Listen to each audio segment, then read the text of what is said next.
जब आप ये रिपोर्ट देख रहे होंगे, ईरान की एक डेलीगेशन पाकिस्तान उतर चुकी होगी। बात सही है। कैसे? आपकी स्क्रीन पर इन जहाजों की एक्टिविटी देख लीजिए। ईरान से भारतीय वक्त के मुताबिक आधी रात के बाद ये डेटा हमें मिला है कि ईरान से 2 जहाजों ने उड़ान भरी है।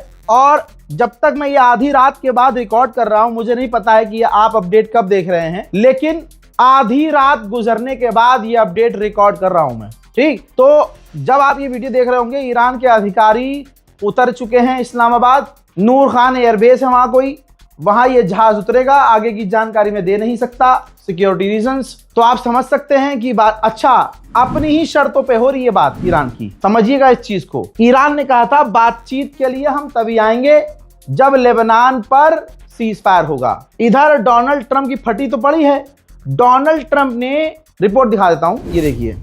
डोनाल्ड ट्रंप ने नेतन्याहू को फोन किया 3री मर्तबा। भाई 3री मर्तबा ट्रंप फोन कर रहा है, अहमियत समझिए चीज की। डोनाल्ड ट्रंप ने नेतन्याहू को प्रेशराइज किया और कहा कि आज की तारीख में इसी वक्त लेबनान पर बात करो और सीज फायर करो। तो यानी जिस वक्त ईरान के अंदर था, ईरान की डेलीगेशन अभी, और मांग कर रही थी कि पहले इजराइल को बोलो कि हमला रोके, तो ट्रंप ने 3री बार फोन कर दिया। भाई अब आप मुझे बताओ, प्रेशर में कौन है? शर्तें किसको माननी पड़ रही है, किसको झुकना पड़ रहा है? ठीक है दोस्तों। तो जब ईरान को कंफर्म हुआ कि हाँ भाई नेतन्याहू पर प्रेशर है और तगड़ा प्रेशर ट्रंप ने डाल दिया है, तब ईरान से 2 जहाज उड़ते हुए नजर आए हैं। फिलहाल अभी रिपोर्ट्स ये आ रही हैं, जो कहीं छपी नहीं है, कि ईरान की डेलीगेशन, और भाई ईरान के 3 जो हेड हैं ऑफिशियल सीनियर, उनको जाना है, वही जा रहे होंगे। लेकिन 2 जहाज भर भर कर कौन जा रहा है ये नहीं पता।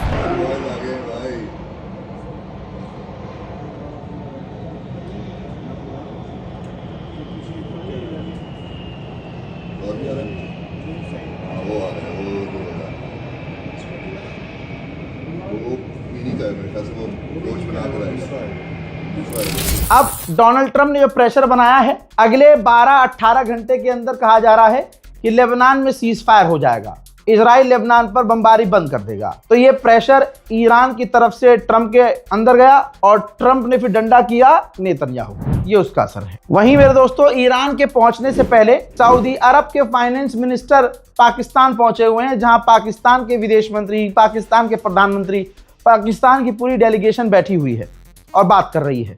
ऐसा लग रहा है कि अरब पहले ही पहुंचकर जिन जिन देशों को अपनी अपनी बात रखवानी है, अपने पापा, अपने वालिद मोहतरम पाकिस्तान से पहले ही अपनी बात रख रहे हैं कि भैया ये वाली बात रख देना ईरान के सामने, ईरान को इस चीज़ के लिए मना लेना। बाकी बेहतर यही होगा कि ये जो अरब देश हैं जो वहाँ पहुँच रहे हैं पाकिस्तान में, ये भी बैठ जाए डील में, ये भी बातचीत ईरान से फेस टू फेस कर लें, तो सारा मामला इंशाल्लाह हल हो जाएगा। अच्छा, ईरान जिसे चाहता था अमेरिका उसे ही भेज रहा है। जेडी वेंस, नाम याद रखिएगा। ईरान जेडी वेंस को उस नजर से देख रहा है कि पूरे अमेरिकी प्रशासन में एक वाहिद ये व्यक्ति है, जेडी वेंस, जो एंटी वॉर है, जो वॉर नहीं चाहता।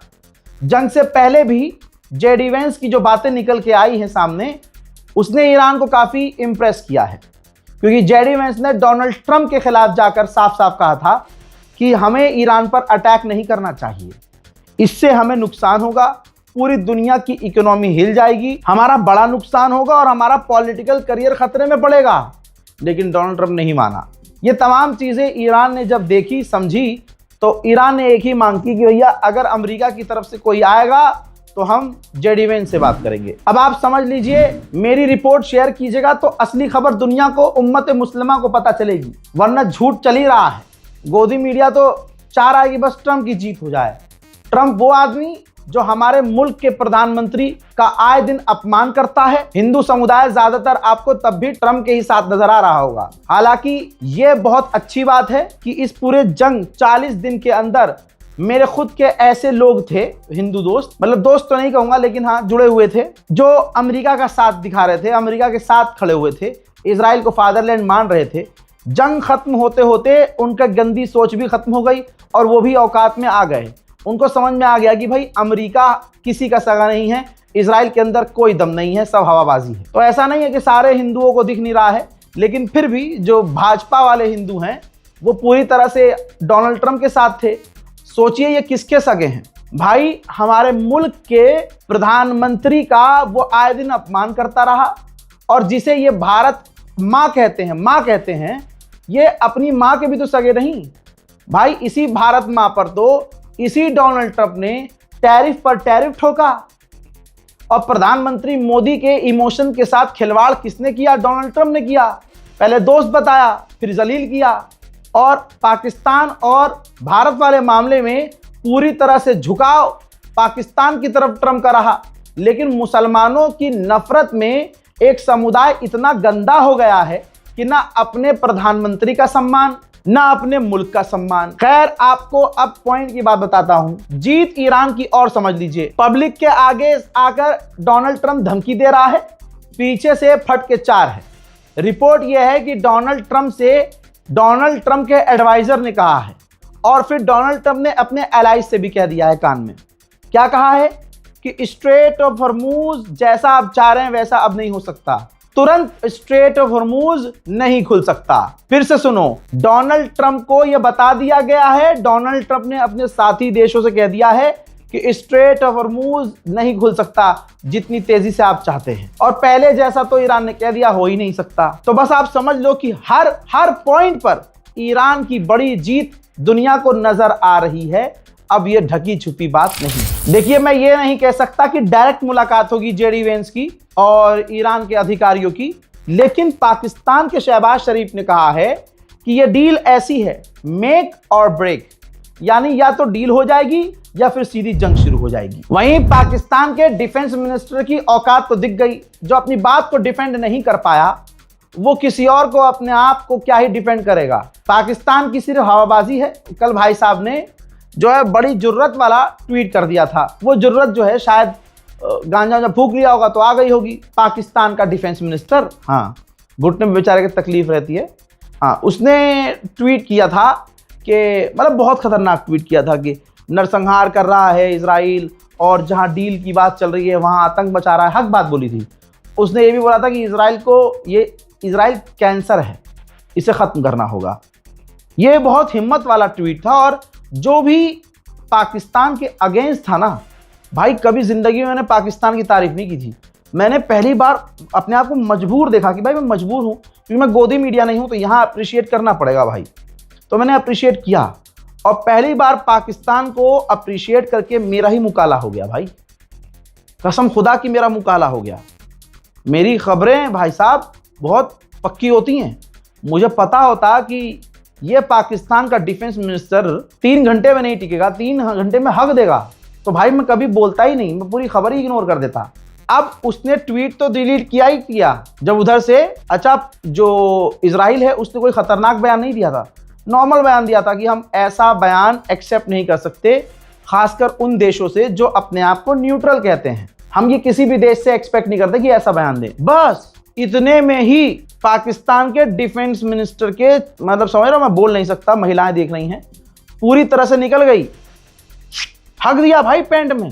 तो या तो इजराइल के खिलाफ जब आप कुछ बोल रहे हो, पाकिस्तान के अधिकारियों से कहूंगा मैं, जब आप इजराइल के खिलाफ कुछ बोल रहे हो तो मेहरबानी करके डायपर पहना करें, या फिर बोला ही मत करें, काहे रिस्क खेलना। अब अपनी इज्जत छुपाने के लिए ये जो ख्वाजा एम आसिफ हैं, इन्होंने एक अल जजीरा की रिपोर्ट शेयर कर दी कि इजराइल को इसी वक्त रोकना होगा लेबनान पर हमला करने से, ताकि अमेरिका और ईरान की डील हो सके। ठीक है, ये इज्जत बचाने के लिए इन्होंने पोस्ट किया, लेकिन पूरी दुनिया में पाकिस्तान जलील हो गया। अमेरिका की कैसे फाड़ी है ईरान ने कि अंदर की एक रिपोर्ट आई है। इस रिपोर्ट में ईरान ने बताया है कि अरब देशों में और दूसरे इलाकों में, दूसरे मुल्कों में हमारे इंटरनेशनल बैन की वजह से, अमेरिका की पाबंदियों की वजह से जो $7 बिलियन फंसे हुए थे सालों साल से, अमेरिका उसे निकलवाने की तैयारी कर रहा है। इसे कहते हैं रौला।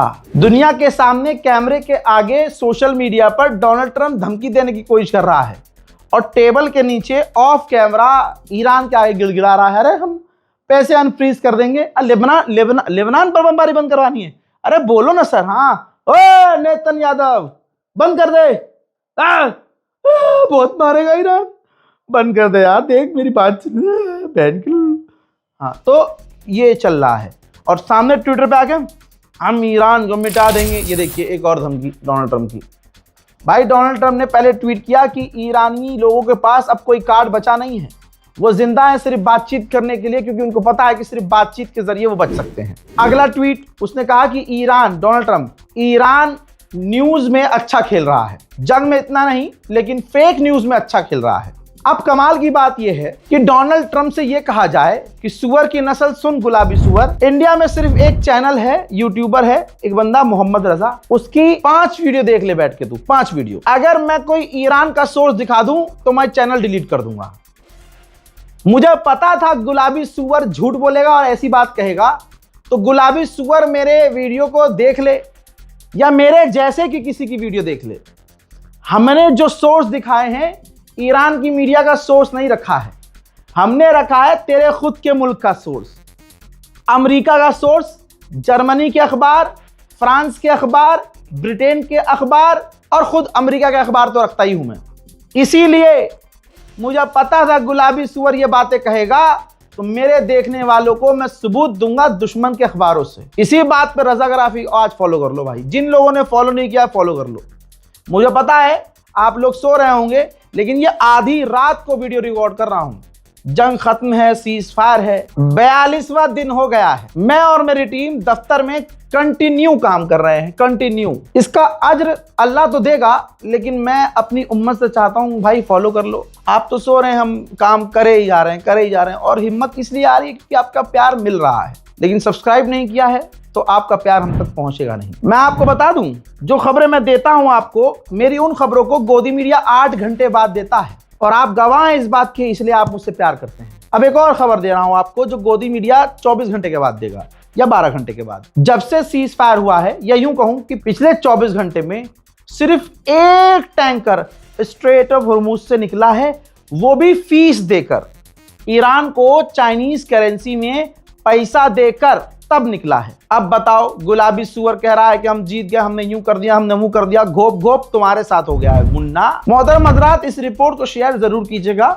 आप तो सोते रहेंगे, लेकिन मैं पूरी रात अपडेट, लाइव अपडेट देता रहूंगा, ठीक? तो अगर आप दिन में भी देख रहे हैं तो इससे पहले के भी अपडेट्स को देख लीजिएगा, ताकि आपको पूरे एपिसोड सीरियल वाइज सारी कहानी क्लियर होती रहे। मैं हूं रजा और आप देख रहे थे रजा ग्राफी अनस्क्रिप्टेड। जय हिंद।